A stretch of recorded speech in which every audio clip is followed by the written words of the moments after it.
high blood pressure, right? Yep. Is the high blood pressure food, stress, genetics, or a mixture of food and stress?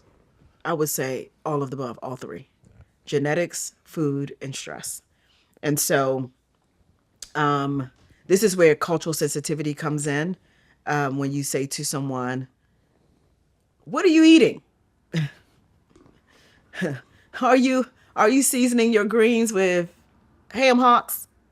Are you adding salt to your food? We like black people, this might be a stereotype, like really seasoned food. Yeah. And so I've had to tell my patients, don't add any salt to your food. You could cook with the salt, right? Cook with it because you want your food to have flavor, but don't add salt to your food. There are some people who will literally add salt before they even taste it. Yeah. Taste it and try to develop a palate that doesn't need salt. Now you talking. Listen, people don't understand like how they have to recalibrate their palate. They think that I know people can't drink water. Yeah. Like they need flavor, they need sugar. Yeah. That green thing's not working with them. That earthy taste is just not. That's just the reality, but we don't have that conversation enough. And the reason I bring it up is because they get so discouraged when they try to eat healthy. And they have to understand, like, fire, it's a process. You have to recalibrate that tongue. Exactly. I would say probably 15 years ago, I cut out sugar in my diet, right? And it is a process. Congratulations, Thank you. It is a process. Sugar is more addictive than heroin. And so when I tell people that, they're like, what? I'm like, it literally changes your brain to make you think you need more. That is why people cannot go without a soda. That is why people like sweets, is because it literally changes your brain. So to your point, you have to recalibrate how you eat, what you eat. So no added sugar.